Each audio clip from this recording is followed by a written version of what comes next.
and welcome. You're watching Newsx with me, Devika Devan. Viewers, Pakistan's Bilawal Bhutto Zardari is facing sharp criticism after he denied terror links from the United Nations podium, specifically claiming that Hafiz Abdur Rauf is not a terrorist. But that claim falls apart under scrutiny. The Pakistani military's PR arm, the ISPR, had earlier attempted the same defense, sharing a scanned copy of Rauf's national identity card to back their narrative. However, the CNIC number and date of birth match exactly with the entry on the US Treasury's OFAC sanctions list. And the exposure doesn't stop there. Rauf's CNIC links him to the political party PMML, a rebranded version of the MML, the very group that is designated by the United States Department 2018 as a front for the Lashkar-e-Taiba. Bilawal Bhutto then tried to add a second layer of deflection, suggesting the name coincided merely was quite unfortunate. Let's first do one thing. Let's quickly listen in firstly to what Bilawal Bhutto had said, and then we come back to how the records have clearly shown that this man, who Bilawal Bhutto claims is not a terrorist, is the same individual who has been identified in the US sanctions. He is without question a Pakistani national and a designated terrorist. This wasn't a simple name mix-up. This was a deliberate attempt by Pakistan to distance itself from terrorists and terror groups, links that have landed the country on multiple sanction lists, not by accident, but by a documented pattern. Listen in.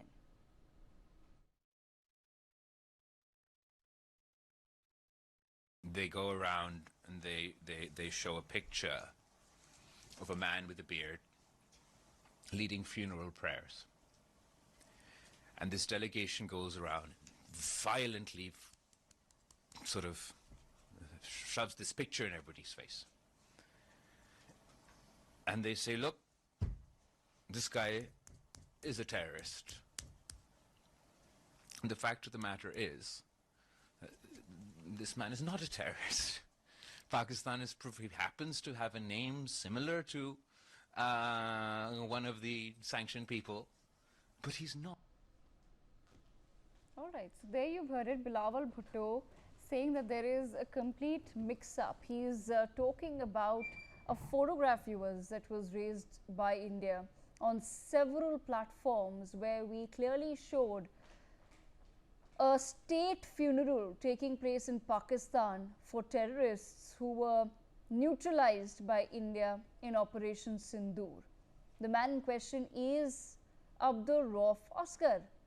And Bilawal Bhutto, before the United Nations, has once again lied and claimed that this man is not a terrorist. But there is enough documentation out there, including papers from the United States of America, that prove that Abdur Rauf Asghar is in fact a terrorist. So who is really falling for these lies?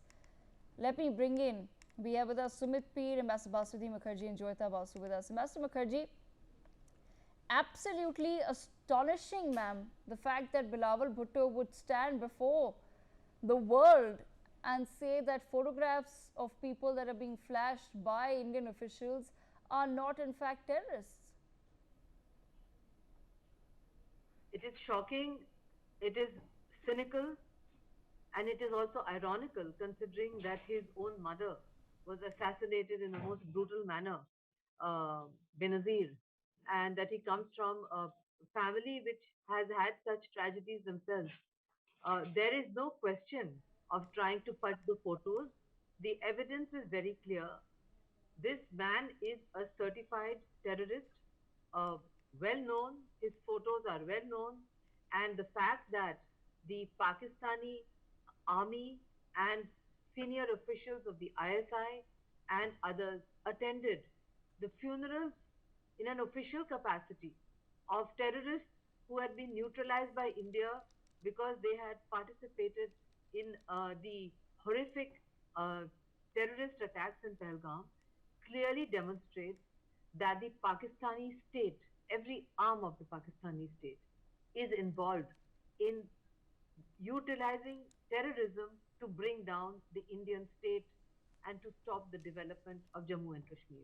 That is precisely why our outreach delegations were so successful, because they demonstrated so credibly that India is unity in diversity, a multi party delegation, a country that represents in its fabric of different ethnic, religious, and uh, other strands, the whole point of what being Indian and being Bharat is all about. And therefore, for Bilawal to imagine that he can go to United States and try to embarrass our Indian delegation or India in any way is laughable. This is the man whose grandfather had said in the UN, Devika, maybe before you were born, he said that Pakistan will eat grass but will produce a nuclear weapon to finish off India. This is the kind of family genes he has. So let's not be surprised. He has got venom against India in his DNA and in his blood.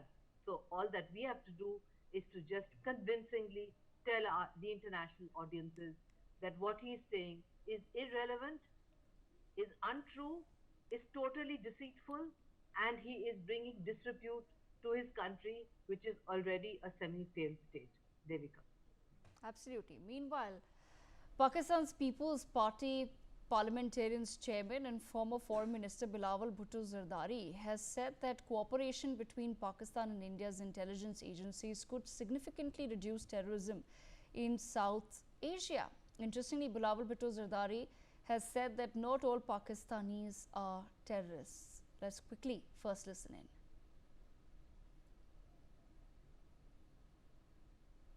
Pakistan is a victim of terrorism. The single largest number of terrorist attacks that takes place in any one country is Pakistan. On the one hand, and we have one party saying we want to engage in dialogue and diplomacy, we have the other party who says this is not a ceasefire, this is a pause. That is making one aggressive statement after another. The most recent statement that Mr. Modi made was that a specific message to the youth of Pakistan, that eat bread or you can eat my bullet. That doesn't sound like a man of peace. So there's need for deep introspection within India's society, between the Indian government. Their strategy has not been working. They must recognize that not all Pakistanis are terrorists, no matter what their government says to them. Joyda Basu, Bilawal Bhutto there sitting once again playing victim, saying not all Pakistanis are terrorists. We've never said that all Pakistanis are terrorists, but what we are saying is that the Pakistani administration and the Pakistani military are in fact people who back terrorists. Some people have gone a step ahead and said that they themselves should be labeled terrorists. Well, the fact of the matter is that the way Bilawal Bhutto speaks about it, it is he who is saying that yes, there are some normal people in Pakistan as well and not everybody is a terrorist. We are not saying it. It is basically Bilawal Bhutto who is implying that yes, I admit the majority of Pakistanis are terrorists, but there are some people who are not terrorists. Okay?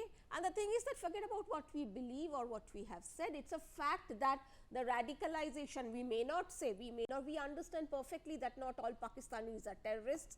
We totally agree with Bilawal Bhutto, but it's also a fact that the radicalization of Pakistani society has taken place to an extent that it is very easy to cross over from being a normal human being, from a normal Pakistani citizen to a basically radical extremist who goes around lynching people, lynching say for example workers and managers in factories, and lynching Christians, saying that oh my god, they because of reasons of blasphemy. So frankly, if you ask me, even when it comes to Pakistani people, I have very little respect for them, okay, because they are majority of them are radicalized extremists, because this is what happens when you live in a state which is 90% Sunni Islam, 90 or 98%, where you have wiped out your minorities, everybody, nobody there, you don't even allow Shias to live, you don't even allow Ahmadiyyas to live.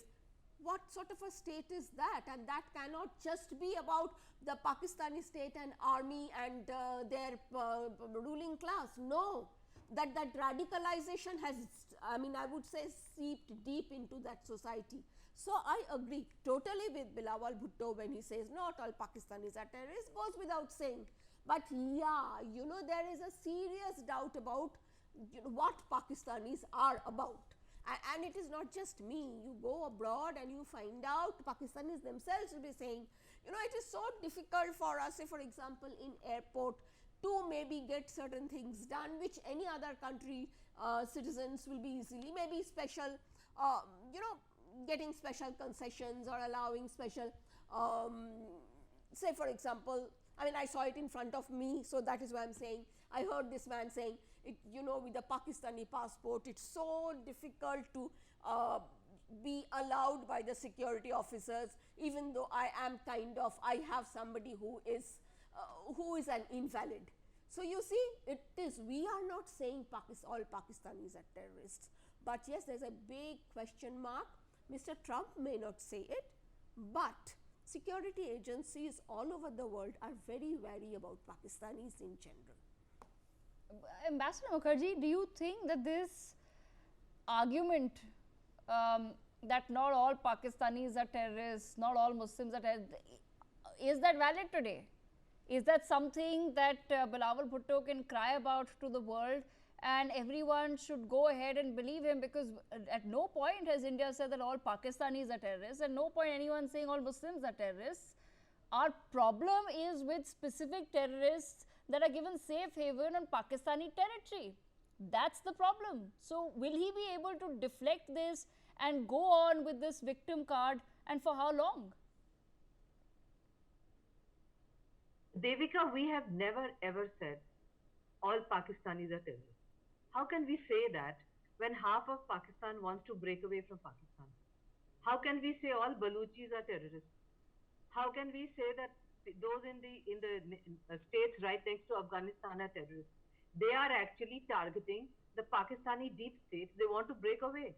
We have said that Pakistani deep state and the Pakistani establishment has unfortunately established Pakistan as the epicenter of terrorism.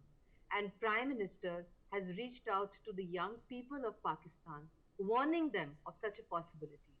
Because on a people-to-people basis, India has never said that every Pakistani is a terrorist. Why should we? We don't have any proof, and we don't want to do that.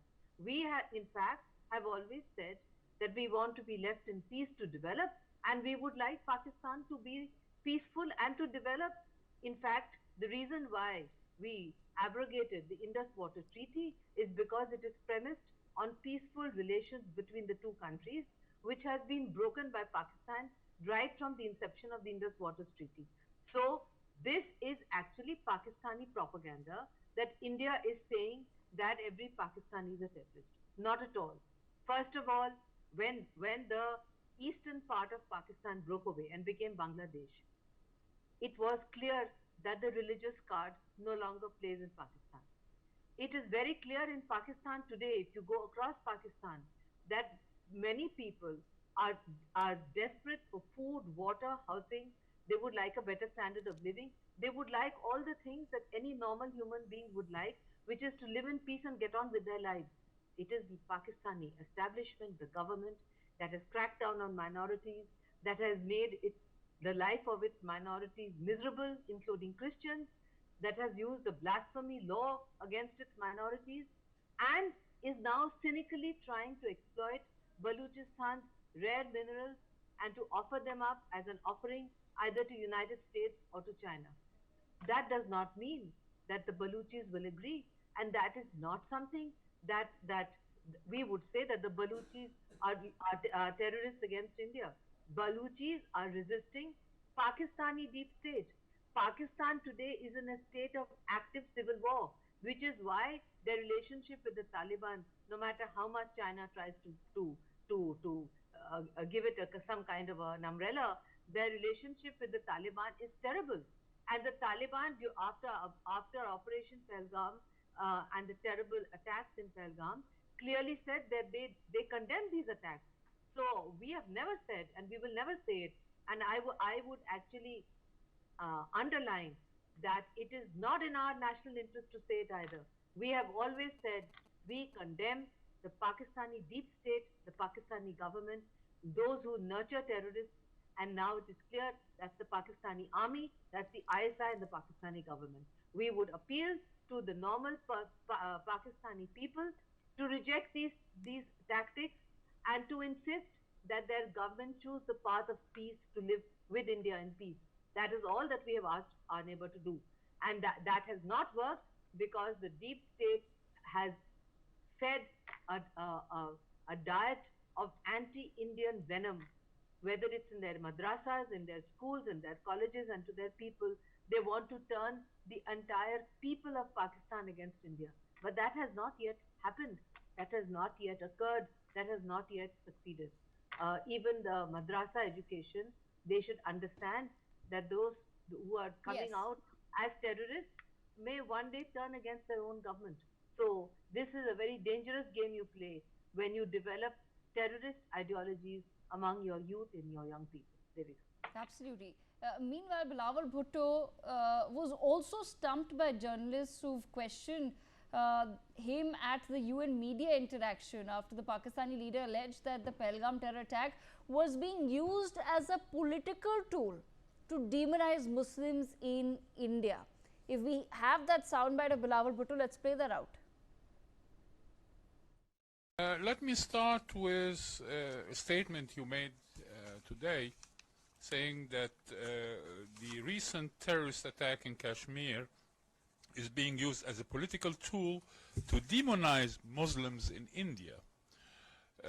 Sir, I have watched the briefings on both sides, and as far as I recall, there were Muslim Indian military officers who were conducting the briefing on. Precisely. Imagine this is veteran journalist Ahmed Fatih, who's promptly referred to Muslim Indian military officers who were clearly a part of the government's briefing during Operation Sindoor. Bhutto had no answer to this whatsoever, and he went on to once again make baseless allegations against India. Listen into that as well.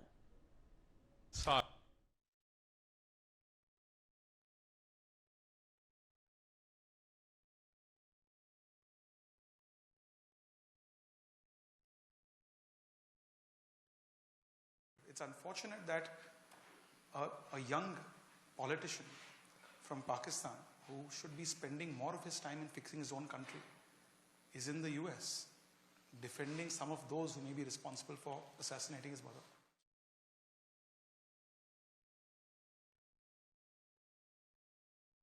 Let me start with a statement you made today. Conversation. I think the team upstairs is having a little bit of technical trouble to find the correct soundbite.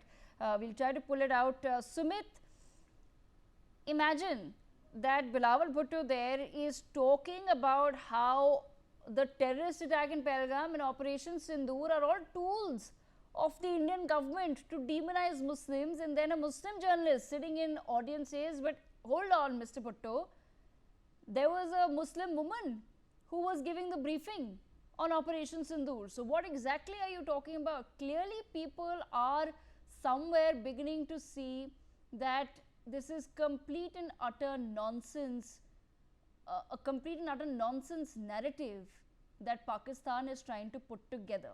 But my question to you, Sumit, is while journalists and other laymen are able to really raise hard, serious questions against Pakistan, why is it that administrations abroad are not being able to do the same?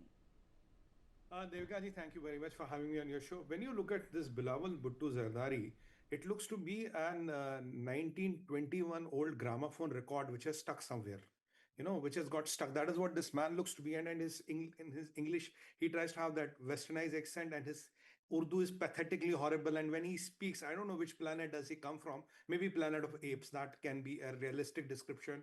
The man is such brazen and shameless. His mother was assassinated by General Musharraf in broad daylight. His Nana, Bhutto Saab, was hanged by the same military. Who killed this General Ziaul Haq? Who put the Aam ki peti in the plane? Who killed Yahya Khan? Who killed all those people? And how many attempts were on Musharraf himself? So if you look at the history of Pakistan, it's filled with blood, and where military has killed most of the politicians or eliminated them. Who has put Imran Khan Niazi in the jail? The tyranny of the time is, amidst having those facts in his own family with his mother and with his grandfather, the person is so desperate. I hate to say that, but I have to say it. He's a boot polisher of the Pakistan army. That is what he is. And what is he doing? He's trying to do the damage control. Look, Devgaji, after our diplomatic onslaught, Pakistanis realized, oh my God, we'll be branded as a terrorist country across the world. So they had some good English speaking people, which at least is one of them, is better than that ISPR general who was trying to speak English and you will forget your French. So when these people are put together, they cobble, and wo Bhanumati ka pitara kehte hain na, they cobble something, they send them to US, and now what is he trying to do? The best way to salvage the situation is he's trying to get the Muslim card in. Oh, they are trying to demonize the Muslims, but he doesn't. He forgets one thing: the Colonel Qureshi is a Muslim lady and a proud Muslim who was giving out the briefing. How many Muslim soldiers fought for India? He forget that. How many officers of J&K police have laid up their life? Most of them are Muslim, defending the territory. How many Muslims have been involved in anti-terror acts of India, where we are trying to control the terrorism? He does not know what to do. He is completely lost. He is shameless. The only thing he could do that is to bring in the Muslim card and see if something could be brought in. But again, that journalist calls his bluff. The tyranny of the time is that this man says Rauf is not a terrorist. He just has the first name. By that logic, Bilawal is not Bilawal, Devika is not Devika, Sumit is not Sumit, and Basmati Mukherjee is not Basmati Mukherjee. We all share a common first name. It's like that circus of the absurd. When you look at this man, you fail to understand, is he really a politician? And what Mr. Deora rightly pointed out, don't you have shame? These people killed your mother in broad daylight, and what kind of a son are you? You're literally carrying their brief. The thing is, Pakistanis work on one logic. Look, we have got our position is today -10. Let's put in something. If we can put it to -7, -8, I'll go back to Pakistan and say, oh, yeah, I have got 20%, I have managed the situation 20%. From -10 to -8 is 20. So imagine they have to come to 0, then they have to raise to +10. They have 20 points to cross, which they cannot cross. This joker is trying to get something here and there, try to put in a Muslim card. All the Pakistanis are terrorists. Modi ji is saying, main goli dunga. What Prime Minister Modi said? Prime Minister Modi said, I'm appealing to the people of Pakistan and Awam of Pakistan, apni dal roti kamao. If you want to send a Kasab here, if you want to send a Yusuf Hamza here, or if you want somebody XYZ here, we have a bullet waiting for him. What is wrong in that? He's clearly saying that if you mind your own business, there's nothing between you and me. But if you want to come into my country and kill my people, and definitely there's a bullet waiting for you. So what is wrong? How does he want Mr. Modi to look like a man of peace? Of course, you come to a country, there will be people with guns and bullets waiting for you. There is nothing. He has just given a message to the people of Pakistan so that more Kasabs are not sent. Okay. This is a factory which radicalizes people, Devkaji. This Mullah military nexus runs on radicalizing people, getting the impressionable minds converted into radicals, running the factory of terror, and that is how they have been continuing like that. When their bluffs are called, when this diplomatic onslaught of India they cannot handle, now what I see is they have lost the sense of proposition, the balance, and the worst person to send is this man who has been literally whacked. When did we ever say all Pakistanis are terrorists? It is not our business, that is not our policy, and we have nothing to do with the people of Pakistan. Yes, those people of Pakistan who are terrorists, if they come to our side and if they try to hurt our interests, we'll handle them accordingly. There is nothing great in this. Why does Pakistan play this victim card? The usual tactic Pakistan is no debit card, no credit card, but they always have a victim card in the pocket which will they drop at the head of it. I have just 2-3 points to make. Maximum number of UN designated terrorists in Pakistan. Osama bin Laden found in Pakistan. Daniel Pearce murderer found in Pakistan. Now Imran Khan Niazi went and said 50,000 terrorists. Yeah, 50,000 terrorists. Their Prime Minister in the jail, ex-Prime Minister in the jail quoted that. How many thousands of terrorist organizations are there? There are 33,000 registered madrasas and there are around more than 1 lakh madrasas. Imagine one madrasa in a year producing one kasab. So they have the potential of producing 100,000 terrorists in a year. There are some hardcore facts and realities, and where are these all terrorist organizations coming from? So if he has to go and look at his home, try to do the things here, but I will tell you, this man will also have a dual passport or maybe 3 passports. So at the drop of a hat, when things go bad, he's going to get into a charter plane. He's going to carry his dollars, his gold, and go to UK or America, wherever his dual passport is. Possibly will have a British passport. That is the reality of the Pakistani politician. That is how Pakistan runs. Why does this country allow people to have 3 passports? Why is Pakistani politicians allowed to have 3 passports? Because they always want a leeway. Yes. Where is Munir's family? Ask Bilawal Bhutto Zardari. Where is your Hafz-e-Quran? Asim Munir. Okay. Sumit, I also want to quickly play out some sound bites of Milind Deora as well as Shashi Tharoor. They've made pertinent points in countering Bilawal Bhutto and the Pakistani delegation abroad. Let's quickly listen to that as well. It's unfortunate that a young politician from Pakistan who should be spending more of his time in fixing his own country is in the US defending some of those who may be responsible for assassinating his mother. So that's the reality and that's the difference. There hasn't been, because this answer is fully understood, first of all. Nobody has pushed back, not even senators and congressmen who asked this question, pushed back when we pointed this out. They understood the logic that you don't talk to people who are doing this to you. But on the whole question of hyphenation, I've pointed out repeatedly there can be no equivalence between a country sending terrorists and a country having its civilians killed, holidaymakers, tourists, men shot down in front of their wives and children because, after being asked their religion. I mean, this kind of thing has been absolutely reprehensible, outrageous. Second, there can be no equivalence between people who are attacking and those who are defending themselves and their people and their territory and their sovereignty. There can be no equivalence. So there's no question. I said this is not about India and Pakistan. This is about India and terrorism inflicted on India. So India will act against terror, wherever it comes from. If it's coming from Pakistan, tough. They should deal with their own problems. Jyoti, bringing you into the conversation, bringing you back into the conversation. Milind Deora there raises quite a pertinent point when he says that here you have a young politician in Pakistan who perhaps when he had joined, maybe some people had some hopes from him that politics in Pakistan could possibly change. That's what we hope with every new generation that comes in.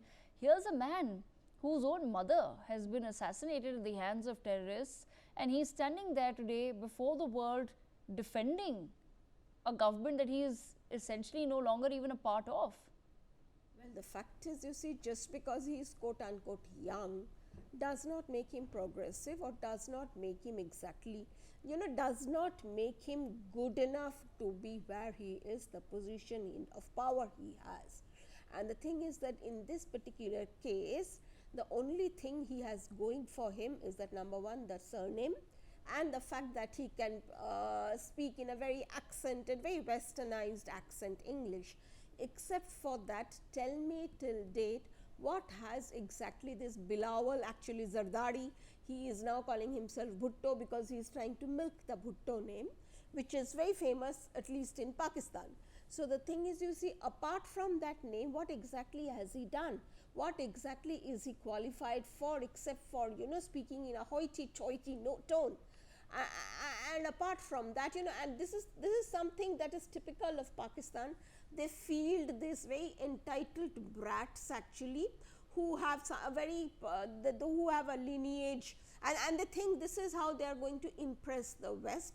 The thing, they tried it with Imran Khan, and now we know where Imran Khan is, rotting in some jail, God knows in what condition. And the thing is, you see, it did not work out. Until that time, Bilawal serves the purpose of the military generals. He is okay. Otherwise, he is just going to be chewed up and thrown out like the way Imran Khan was. So what he is doing right now is that he is saving his own neck. He is securing his own future. Nothing more than that. He is unfit to have the post that he is holding right now. So, I mean, I don't see any reason why we should be having, or we ever have had any hope from basically what is a dunderhead. He may be young, but he is also not bright at all. So, there is no reason why we should be having any hope at all. Okay. Lastly, viewers, but not least, because I'm sure Bilawal Bhutto will continue to speak further and make a fool of himself, but he's now also spoken once again at the United Nations, Ambassador Mukherjee, calling Prime Minister Narendra Modi as the Temu version of Benjamin Netanyahu. Let's quickly listen into what he said. Mr. Modi is sort of the Temu version of Netanyahu. Okay? It's a poor copy. And we call upon the Indian government to not be inspired by the worst example. Imagine Mukherjee, Bilawal Bhutto there seems very impressed with himself, you know, with this statement that he's made. He's smiling, he thinks it's really funny and that he's cracked a big joke. But the joke's on Pakistan, because we went in and, ma'am, how many terrorists did we end up killing in one single operation? First of all, he sounds like a smug brown Saab, educated in UK on his family's money when he has no merit to be there in the first place. Unlike people like you and me who've been educated in India and who are complete, what I call myself a native diplomat. I'm completely native, product of Delhi University. His Oxfordian accent makes me want to laugh in his face. Secondly, the utter nonsense that he's talking about our Prime Minister, an elected Prime Minister, elected by the people of India, 1.4 billion people, is a good example of what Pakistan should do, which is to have an effective civilian government elected by its people and which can control its own deep state, its ISI, and its armed forces. Bilawal Bhutto is so pathetic that he is not worth discussing. But if you ask me, Devika, I would say that he represents the generation of the ultra-privileged in Pakistan, completely out of sync with the normal Pakistani, completely unaware of the kind of devastations they go through in their daily lives, not understanding that a Pakistani in Pakistan today is leading a miserable, deprived life like a least developed country in what used to be Africa's worst spots and which have developed all over Africa. The continent of Africa has developed, and Pakistan is sinking lower and lower and lower into that pit hole of a failed state. So what difference does it make whether this man with this false Oxfordian accent tells us about our Prime Minister, except to laugh in his face and say, take your fake English and go back and live in London. That's the best place for you. The Pakistani people don't deserve a fake leader like you. You are a disgrace to your family. You are a disgrace to your grandfather and to your mother. And you are a disgrace to your father's family roots. And I am sure that in his own family, people must be ashamed of him because nobody could tolerate such supercilious way of speaking. And how dare he speak of our Prime Minister in this manner? We have never insulted the Pakistani leadership in this manner ever.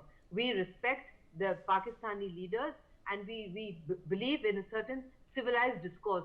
It's a pity that Mr. Bhutto, with his long years in England, did not understand that. We should ask the British government that has Oxford standards fallen, that they don't teach simple courtesy to their ex-students. That's the question I would ask, Devika. Absolutely. I've unfortunately run out of time, but I thank all of our panelists for joining us on the broadcast to take this conversation forward.